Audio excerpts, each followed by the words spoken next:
Bismillahirrahmanirrahim. Assalamualaikum warahmatullahi wabarakatuh. Waalaikumsalam. Selamat pagi anak-anak. Pagi. Bagaimana kabar hari ini anak-anak? Alhamdulillah. Alhamdulillah baik semua ya. Semoga diberikan kesehatan dan diberikan kesemangan dalam beribadah. Amin.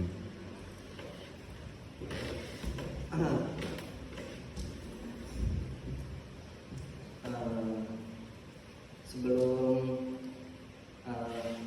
kita memulai pelajaran, kita biasakan untuk membaca doa sebelum belajar, yaitu membaca basmalah serta doanya.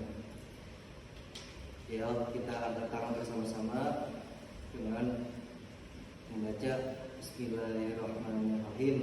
Rabbi zidni ilman warzuqni fahman. Amin.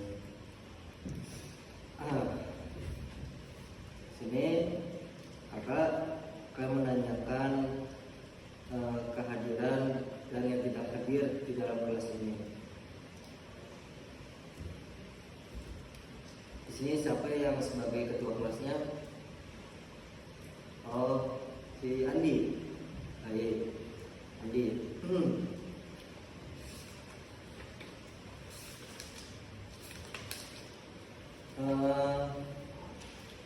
Hari ini siapa yang tidak hadir Andi?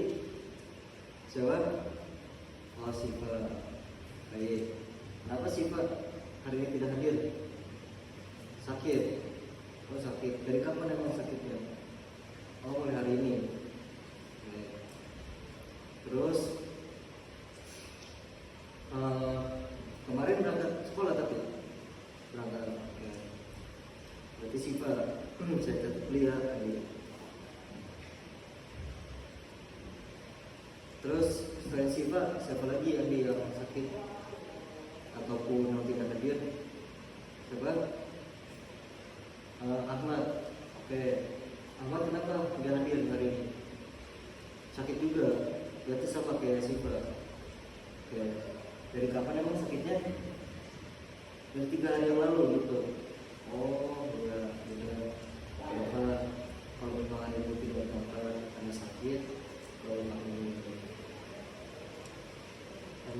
Ahmad. Terus selain Siva sama Ahmad, ada lagi nggak yang tidak hadir ataupun karena sakit itu? Coba. Oh, Sinta. Kita kenapa tidak hadir hari ini? Oh, ada emang banyak kalau sakit. Oke. Baik, kalau tidak ada halangan karena ada urusan lebih penting, kalau akan maklumi untuk tidak mengikuti belajar hari ini, maka tetap izinkan. Kita izin. Cukup kehadiran dan absensinya, ya. Hampir cuma aja ada 3 orang yang tidak berangkat dikarenakan karena sakit ataupun berhalangan dengan izin. Baik.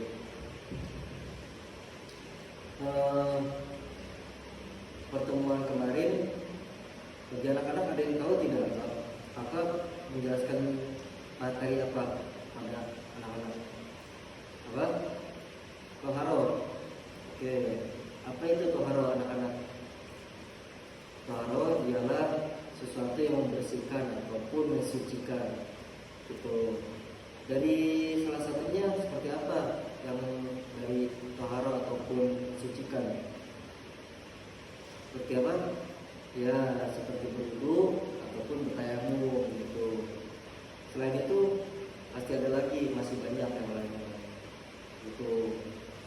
Terus untuk materi hari ini, ya, kakak akan menjelaskan yaitu izatul najasa wal hadas.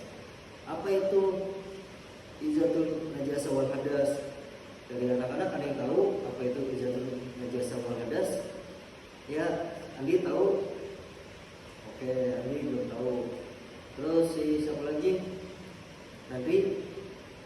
Oke, belum tahu. Terus ada lagi yang cuma sekedar tahu tapi belum memahami banget.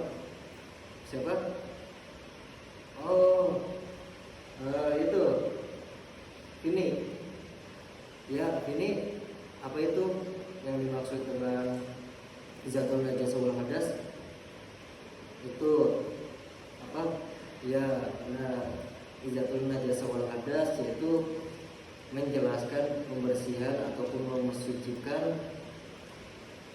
najis dan hadas seperti itu.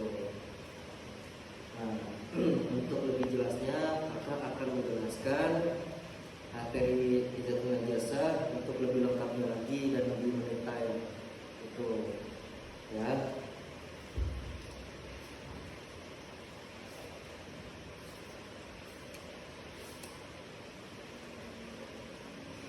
Nah, jadi izatul najasa wal hadas ya. Ada yang tahu apa itu yang dimaksud dengan najis? Tidak ada. Jadi ini akan menjelaskan pengertian dari secara bahasa dan secara istilah dan cara membersihkan dan mensucikan najis tersebut dari masing-masing najis.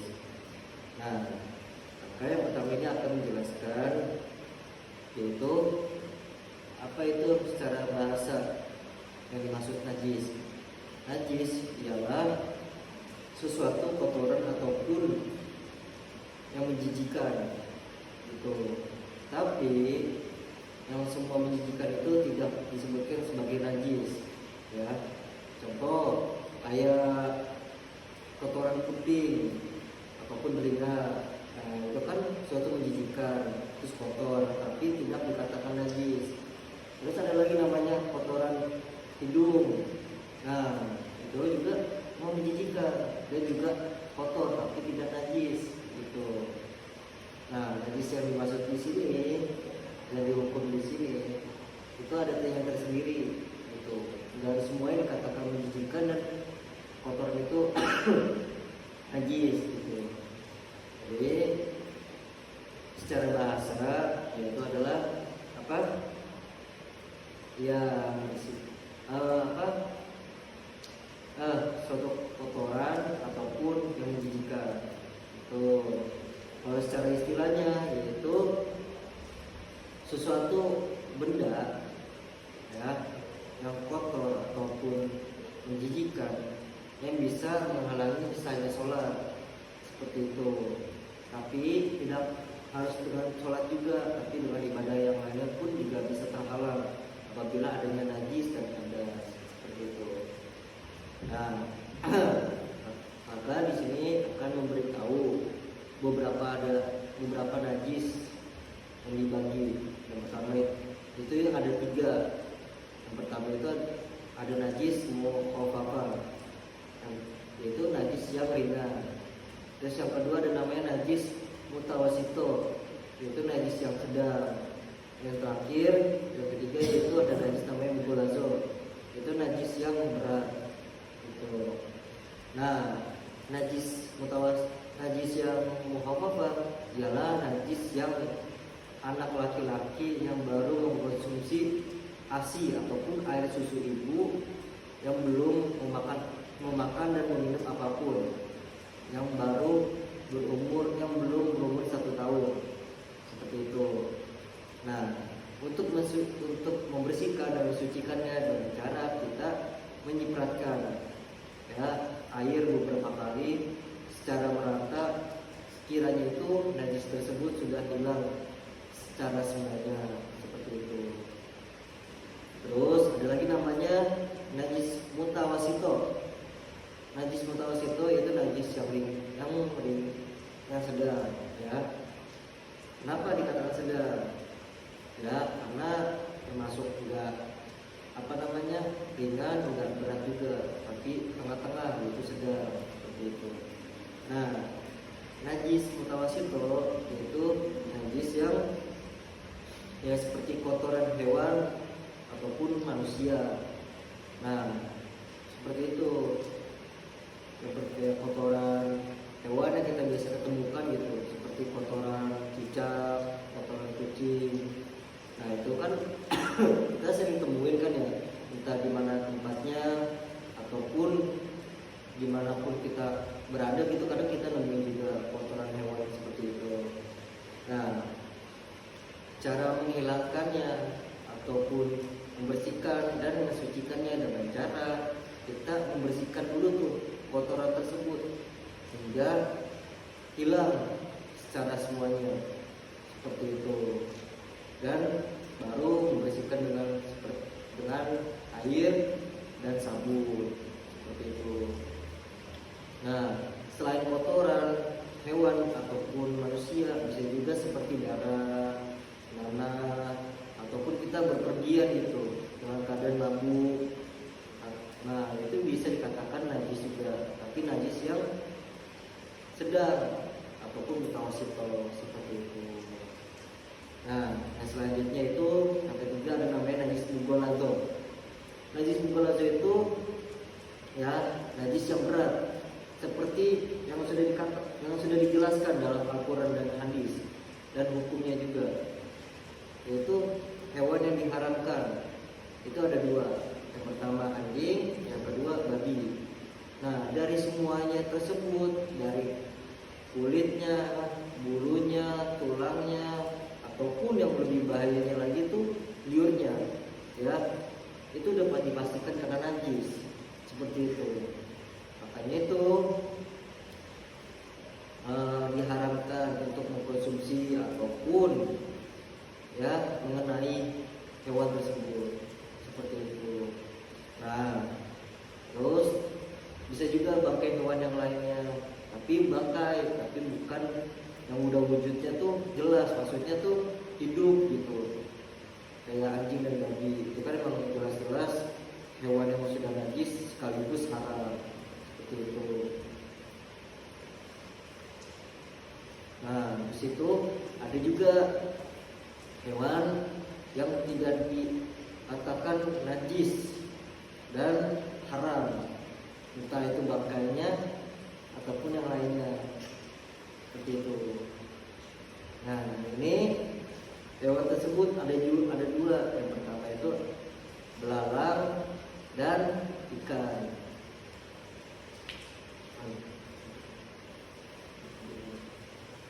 Terus habis itu hewan tersebut walaupun mati tetap dihalalkan dikonsumsi, yaitu seperti makanan ataupun yang lainnya seperti itu.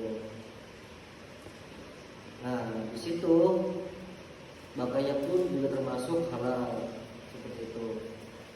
Nah, ada juga najis itu dibagi dua. Dibagi dua. Yang pertama ada namanya najis ainiyah dan najis hukmiyah. Nah, najis ainiyah itu najis yang jelas, jelas, tampak dan secara langsung dengan mata kepala kita sendiri seperti itu. Ada lagi namanya najis hukmiyah. Najis hukmiyah itu najis yang sudah tidak tampak wujudnya, seperti kotoran, darah, nanah, dan hal yang lainnya pun seperti itu. Cara membersihkannya itu dengan cara kita melihat 3 bagian. Yang pertama itu rasa, warna, dan baunya.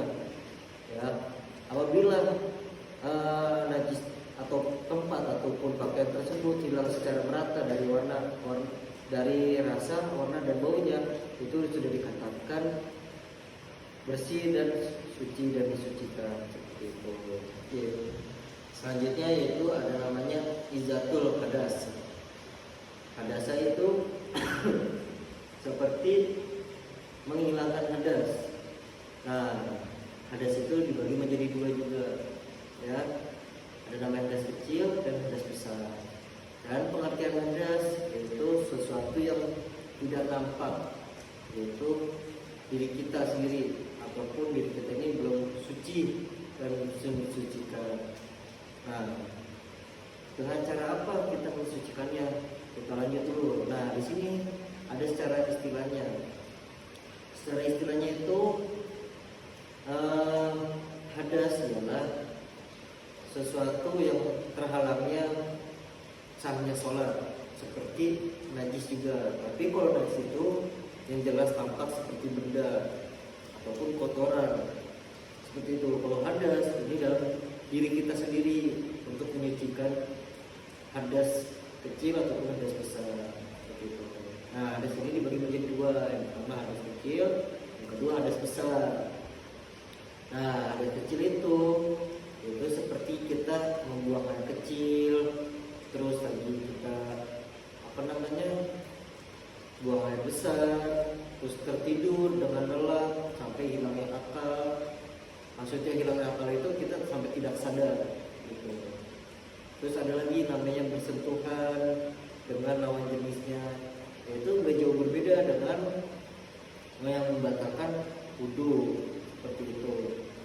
Nah, dengan cara apa untuk menghilangkan hadas kecil? Yaitu cukup dengan berwudu. Begitu. Apabila tidak ada namanya air, kita menggunakan berdebu, ya, ataupun tayamum seperti itu. Terus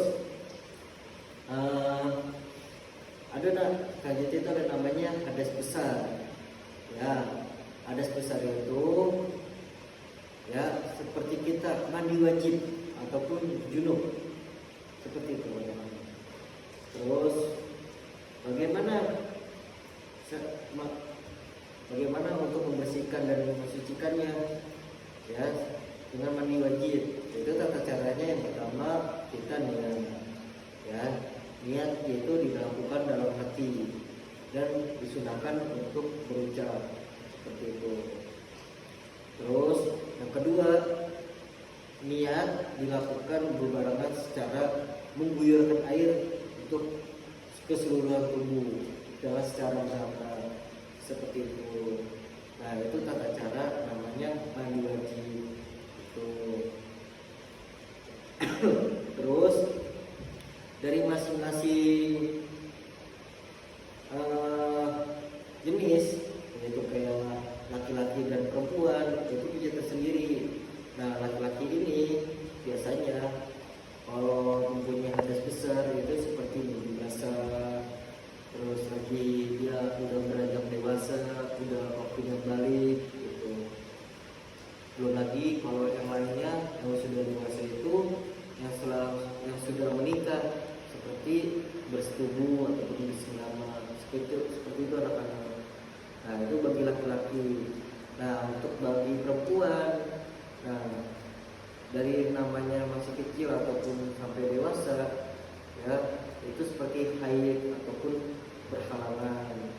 Terus ada lagi namanya nifas. Nifas itu setelah melahirkan itu dengan cara tetap mandi wajib juga seperti itu. Terus yang ketiga itu ada namanya istihadah. Itu tidak jauh berbeda dengan nifas. Tapi istihadah itu untuk memaksimalkan kesucian diri kita. Tapi bagi perempuan seperti itu yang setelah nifas ataupun melahirkan seperti itu. Nah, di sini ada yang masih belum paham ataupun belum mengerti apa yang kakak jelaskan dari materi tersebut. Sudah jelas ya anak-anak, kakak sudah menjelaskan secara semuanya keseluruhannya gitu. Nah, ada lagi dalam hadis, kenapa kita harus membersihkan dan mensucikan diri kita? Ada dalil namanya itu an-nazafatul minal iman. Kebersihan itu sebagian dari iman. Nah, seperti itu. Makanya orang yang mempunyai iman itu otomatis sudah pasti suci. Nah, orang yang mempunyai iman otomatis pasti bersih. Nah, seperti itu. Orang yang tidak suka kebersihan otomatis dia orang yang tidak beriman. Nah, itulah orang-orang yang suka bermaksiat ataupun mendekatkan diri kepada setan, yang suka kotor, jorok ataupun ya sesuatu yang tidak enak dilihat lah seperti itu. Terus maka di sini akan membagikan beberapa kelompok untuk diberikan tugas kepada anak-anak, ya, yaitu menanyakan tentang diskusi dan pertanyaan kepada temannya gitu, ya, ataupun nanti menanyakan kepada orang tuanya, terus keluarganya, sahabatnya, saudaranya, kerabatnya, dan yang lainnya juga seperti itu, untuk mencari kesalahan ataupun kejadian yang telah terjadi ke dalam kesehariannya, kayak cara membersihkan najis dan mensucikannya. Apabila kita ada kejadian seperti ini, nah itu kan bagaimana untuk mensucikannya seperti itu. Terus juga ada namanya hadas. Nah, untuk bagaimana untuk membersihkan dan mensucikannya seperti itu. Ntar kakak akan membagikan 4 kelompok. Nah, 2 kelompok itu A dan B. Kakak akan namakan namanya, yang kelompok pertama itu A, yang kedua itu B. Ini 2 kelompok ini akan menjelaskan tentang izatul najasah, yaitu membersihkan dan mensucikan najis. Paham kan anak-anak? Ya. Terus lagi kelompok yang 3 dan 4 kakak namakan itu C dan D. Ya. Yaitu membahas tentang hadas. Pokoknya harus bisa membedakan itu najis ataupun hadas. Seperti itu. Paham kan anak-anak? Ya. Satu kelompok itu kakak akan membagikan 5 orang. Antar anak-anak diskusikan, terus diobrolkan bagaimana cara untuk melakukan tersebut. Ntar dari perwakilan per kelompok untuk maju, ya, untuk dipamerkan dan dijelaskan kepada teman-teman yang lainnya. Gitu. Paham kan ya anak-anak? Ya. Oke. Apa ada yang ingin ditanyakan terkait tentang izatun najasa wal hadas? Ada Andi? Terus Yahya? Ataupun si ini? Ya, ini ingin menanyakan tentang apa? Oh, perbedaannya najasa, izatun najasa dan wal hadas gitu ya. Ya. Baik. Dari tadi kakak jelaskan, tadi sudah jelas ya kan, apa itu najis, apa itu hadas. Nah, hadas itu, najis itu, najis ya, sesuatu yang kotor ataupun menjijikan, tapi dia berbentuk benda. Nah, kalau hadas itu dalam diri kita sendiri, yaitu menyucikan dan membersihkan, seperti itu. Paham kan dari sini? Ya. Jadi maka akan menyimpulkan dari pemateri barusan kakak jelaskan, yaitu izatul najasa wal hadas,